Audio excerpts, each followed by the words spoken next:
آغا سیستانی اور امام خامنہ جی، آغا خوئی اور امام خمینی، یہ نام ساتھ ساتھ چلتے ہیں۔ آغا شیرازی جنہوں نے ٹوبیکو کا فتویٰ دیا اور آغا افشارقی، یہ دونوں ساتھ ساتھ۔ شام کا وقت ہے، ہم اپنے استاد آغا شیرازی کے مکان کی چھت پہ بیٹھے ہیں، اور اس زمانے میں سامرہ میں دو پرابلم ہوئے تھے۔ ایک تو یہ تھا کہ یہ برٹش امپائر اپنے آپ کو ایکسپینڈ کر رہی تھی،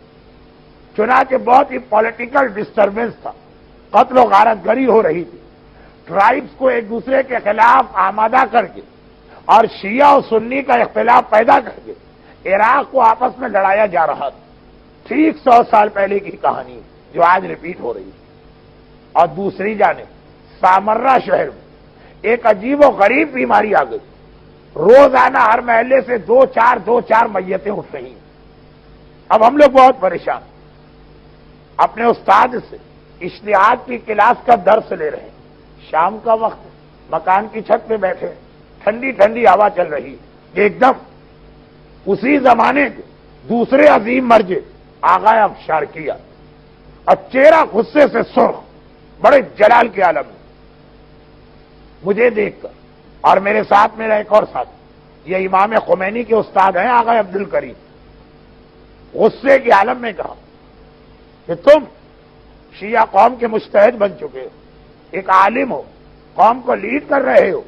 تو خالی تمہاری یہ ذمہ داری نہیں ہے کہ ون وے ٹریفک، قوم تمہاری خدمت کرے، تمہیں بھی اپنی قوم کو پروٹیکشن دینا۔ ہم گھبرا گئے کہ بات کیا ہے جو اتنے غیظ و غضب کے عالم میں اتنا بڑا مرجع آ رہا، جیسے آغا خوئی، جیسے امام خمینی اس حالت میں آ جائے۔ ہم نے گھبرا کے کہا کہ یا شیخ ہماری غلطی کیا ہے، آپ کہنا کیا چاہ رہے ہیں؟ کہا کہ اس وقت عراق کے شیعوں پر اتنا بڑا کرائسس آیا کہ ایک طرف دشمنوں سے ان کی جان محفوظ نہیں، دوسری جانب یہ بیماری ہر محلے اور ہر اسٹریٹ سے دو چار لاشیں اٹھ رہے ہیں، آخر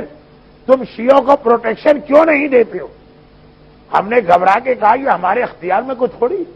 بیماری کا علاج ڈاکٹرز کو کرنا ہے، نہیں کر پا رہے، پولیٹیکل پرابلم اتنا سخت ہے کہ ہمارے طاقت سے باہر ہے، ہر آدمی کو اللہ نے جتنی کیپیسٹی دی ہے اتنا ہی تو کام کرے گا۔ کہا مگر تم عالم تو ہو نا، اپنی قوم کو جا کر یہ دعا کیوں نہیں بتاتے ہو کہ جو اس دعا پہ عمل کرے گا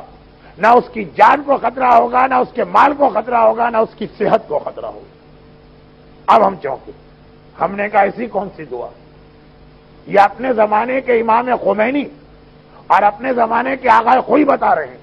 اور شیخ عبدالکریم حائری خود مرجع، بے شمار مراجع کے استاد، حوزہ علمیہ قم کے فاؤنڈر، وہ کہہ رہے ہیں کہ میں گواہی دیتا ہوں کہ جب سامرہ کے مومنین نے اس پہ عمل کیا تو ہر اسٹریٹ سے لاشیں اٹھتے رہے مگر شیعہ کا نہیں، اور اتنے پولیٹیکل پرابلمز میں اس دعا کے بعد کسی شیعہ کی جان کو خطرہ نہیں ہوا۔ دعا کیا ہے؟ دعا بڑی فیمس ہے، مگر ایک چیز کے ایڈیشن کے ساتھ آغا افشارقی جلال کے عالم میں کہتے ہیں کہ کیا تمہیں نہیں معلوم کہ ہمارے زمانے کا امام ہمارا پروٹیکٹر، اور ایک واسطہ ایسا کہ جب کبھی امام کو یہ واسطہ دیا جائے امام تھوڑا پوچھتا اور فوراً مدد کرتا، اور وہ ہے کہ امام کو اگر ان کی ماں نرجس خاتون کا واسطہ دو اور نرجس خاتون کے بہاف پر زیارت عاشورہ پڑھو۔ زیارت عاشورہ بہت سے لوگ پڑھتے ہیں، مگر نہیں، میں یہ زیارت عاشورہ پڑھتا ہوں جناب نرجس خاتون کے لیے قربت اللہ، اور زیارت عاشورہ پڑھ کے کہو کہ مولا امام زمانہ میں نے آپ کی والدہ کو یہ گفٹ کیا، اب آپ اس کے بدلے میں میری یہ حاجت پوری کریں۔ دیکھو کہ کیسے یہ پاسبل ہے کہ امام تمہاری جانب توجہ نہ دے اور تمہیں پرابلم سے نہ بچائے۔ گھبرا کے آغا عبدالکریم حائری نے، ان کو معلوم ہے نا کہ زیارت عاشورہ بڑی دن تھی، کوئی بہت بڑا پرابلم ہو تو آدمی پڑھ بھی لے گا، لیکن اگر میڈیم ٹائپ کا پرابلم، کہا گیا ہے ہمارے استاد زیارت عاشورہ ہی ضروری ہے، کہا نہیں، اگر یہ مشکل ہو رہی ہے تو ایٹ لیسٹ زیارت وارثہ پڑھو۔ زیارت وارثہ پڑھتا ہوں نرجس خاتون کے لیے قربت اللہ۔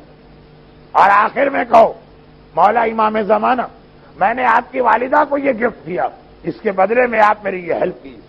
آغا عبد الکریم حائری استاد حضرت امام خمینی وہ کہتے ہیں کہ جب ہم نے سامرہ کے مومنین کو یہ مسئلہ بتایا تو ایسا لگا کہ موت کا فرشتہ آ رہا، ادھر روح